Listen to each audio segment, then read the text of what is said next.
नमस्कार मेरे वीएलई भाइयों।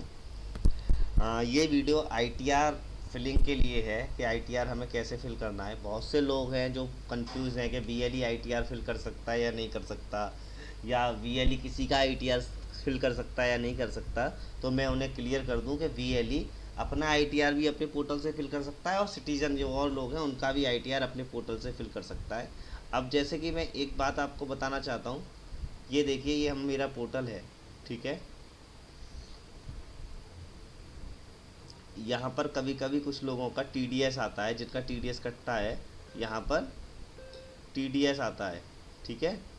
यहाँ पर टीडीएस आता है और आईटीआर उसके लिए बोला जाता है कि आईटीआर फिल करेंगे तो वो टीडीएस आपका वापस आ जाएगा। यहाँ पर टीडीएस आता है, ठीक है। तो मैं आपको बताता हूँ कि आईटीआर फिल कैसे करते हैं, कैसे करना है आईटीआर फिल। आप अपना भी आईटीआर फिल कर सकते हैं और आप किसी भी कस्टमर का, सिटीज़न का आईटीआर फिल कर सकते हैं। तो वीएलई के लिए आईटीआर कैसे फिल करना है और सिटीजन के लिए, दोनों चीज़ें मैं आपको बताऊंगा इस वीडियो में। तो सबसे पहले देखिए, यहाँ सीएससी पोर्टल पे टैक्स टैक्स करके ये आ रहा है, शॉर्टकट आ रहा है सबसे पहले। तो यहाँ पर क्लिक कर दिया, डिजिटल बिल सेवा यस कर दिया, कनेक्ट कर दिया सीएससी कनेक्ट। उसके बाद देखिए, अब यहाँ पर ये सारी चीज़ें हमें बेसिक इन्फॉर्मेशन हमसे मांगेगा। अब हम इसकी बेसिक इन्फॉर्मेशन यहाँ पर भरेंगे, जैसे PAN card number, Aadhaar number, date of birth, father name वगैरह वगैरह। ये सारी चीज़ें हम यहाँ पर भरेंगे। अब मान लीजिए आप एक वीएलई हैं तो यहाँ आप वीएलई पे टिक करेंगे। अगर आप एक सिटीजन हैं तो सिटीजन पे। अब मान लीजिए हमारे वीएलई भाई भर रहे हैं तो यहाँ हमने वीएलई पे टिक कर दिया। और आगे की डिटेल ये भरेंगे, इसमें अपना मोबाइल नंबर, अपनी ईमेल आईडी, पिन कोड, ये सारी चीज़ें भरेंगे। अब देखिए, वो सारी चीज़ें हमने ऊपर भर दी थी, सारी चीज़ें हमने ऊपर भर दी। उसके बाद यहाँ पर वीएलई नाम पड़ेगा, वीएलई का मोबाइल नंबर पड़ेगा और वीएलई की ईमेल आईडी पड़ेगी।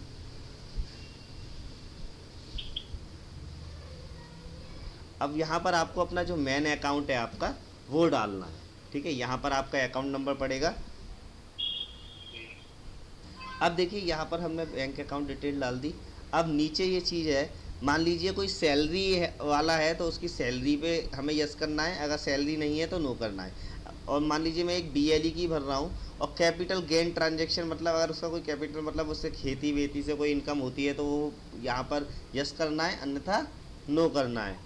बिजनेस इनकम, अब बीएलई जो भी हैं वो सब बिजनेस इनकम में आते हैं, तो उनको यहाँ पर बिजनेस इनकम में यस करना है। अच्छा, जो टर्नओवर है वो लेस देन 20 लाख है तो लेस देन 20 लाख कर देना है। हाउस प्रॉपर्टी इनकम, अगर हाउस से कोई इनकम आ रही है या रेंटल वगैरह कुछ आ रहा है तो यस करना है, अन्यथा नो करना है। उसके बाद आइए आप, उसके बाद ये पूछ रहा है annual income more than 2.5 lakh. क्या आपकी सालाना आय 2.5 लाख से ज़्यादा है? अगर है तो यस करना है, नहीं है तो नो करना है।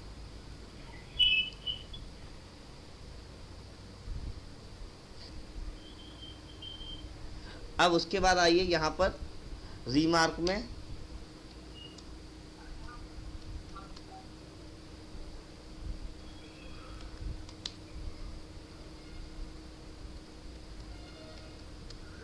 ठीक है, यहाँ ये डाल देना फॉर टीडीएस रिटर्न रिक्वायर्ड। अब जो पेन कार्ड है वो पीडीएफ में लगेगा, जो पेन कार्ड है वो पीडीएफ में लगेगा। जो डेस्कटॉप में डाला हुआ है, जो डेस्कटॉप पे हमने डाला हुआ है वो पीडीएफ में, वो पेन कार्ड हम यहाँ पर सबमिट करेंगे।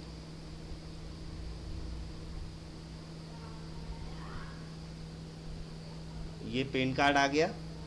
अब नीचे आइए आप, अब देखिए कौन से ईयर के लिए हम भर रहे हैं, 2023 से 2024 के लिए। अब यहाँ एक्सेप्ट करेंगे और इसको हम सबमिट करेंगे। अब ईयर सेलेक्ट कर दिया, अब इसको यहाँ पे टिक कर दिया और अब सबमिट कर देंगे। यहाँ नो थैंक्स सबमिट करेंगे। सबमिट करते ही साथ ही आपसे पेमेंट मांगेगा, यहाँ पेमेंट कर देंगे। फ्लैट आपको 207 रुपये कमीशन आएगा। अगर मान लीजिए आप किसी सिटीजन का भर रहे हैं तो 207 रुपये कट के ही इस पर जाएगा, 435 रुपये कटेगा आपका। अब देखिए पेमेंट कट चुका है। इसके साथ साथ मैं थोड़ी सी चीज़ आप लोगों को बता दूं कि ITR जब हम फिल कर रहे हैं तो आप ये समझिए हम यहाँ पर एप्लीकेशन दे रहे हैं, यानी कि ITR की एप्लीकेशन दे रहे हैं टेक्स्ट टू विन को। और टेक्स्ट टू विन क्या करेगा, हमारे जो नंबर्स होंगे जो ITR के टाइम पर हमने डाले हैं उन पर कॉल करेगा और OTP पूछेगा। ये टेक्स्ट टू विन का काम है। अगर इस ITR में कोई गलती भी होगी तो वो सुधारेंगे टेक्स्ट टू विन वाले, यानी टेक्स्ट टू विन की जो टीम है उनके पास बहुत सारे एजुकेटेड CA उनके पास हैं, तो वो लोग कॉल करके हमारी ITR को भरेंगे। हम तो खाली यहाँ पर एक एप्लीकेशन और लीड जनरेट कर रहे हैं। तो थोड़ा सा ऑथेंटिकेशन और रह गया है। ये देखिए यहाँ पर 2 ऑथेंटिकेशन है। अब सेंड OTP पर टिक कर देंगे हम। इनके मोबाइल नंबर पर एक OTP पहुंचेगा, ये OTP वहाँ डालेंगे। अब देखिए इसमें इम्पोर्ट 26AS में 2 चीज़ें हैं। एक तो आपके लिंक्ड मोबाइल नंबर पे OTP जा सकता है। अगर OTP बाई चांस नहीं पहुंचता है तो चेंज ऑथेंटिकेशन मेथड से करके आप अपने मोबाइल नंबर और मेल ID पे भी OTP ले सकते हैं। अगर आपका OTP पहुंच गया है तो आप OTP यहाँ पर डाल सकते हैं।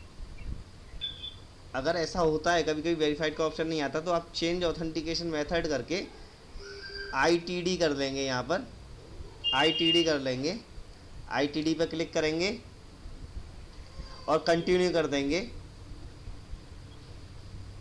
अब आपके मोबाइल नंबर और मेल ID पर OTP रिसीव होंगे, वो वहाँ यहाँ डाल देंगे। मान लीजिए आपका 26AS से टेक्निकल रीजन की वजह से नहीं हो पा रहा है तो टेक्स्ट टू विन वाले खुद ही इसको वो करेंगे, इसको खुद ही इंपोर्ट करके दे देंगे। उसके बाद आपको ऐसी एक स्लिप मिलेगी। स्लिप के बाद आपको 1 या 2 दिन में टेक्स्ट टू विन की कॉल आएगा। टेक्स्ट टू विन की जो टीम होगी उसका कॉल आएगा। कॉल के बाद वो आपसे कुछ OTP वेरीफाई कराएंगे, OTP करेंगे। इसी के साथ आपका ITR भर जाएगा। बहुत ही सिंपल तरीका है। हम यहाँ ITR की लीड जनरेट कर रहे हैं और लीड के साथ साथ ITR की लीड जब हम जनरेट कर रहे हैं, ठीक है, और जो हमारा पूरा प्रोसेस है ITR का वो टेक्स्ट टू विन की जो कंपनी है उनके CA करेंगे।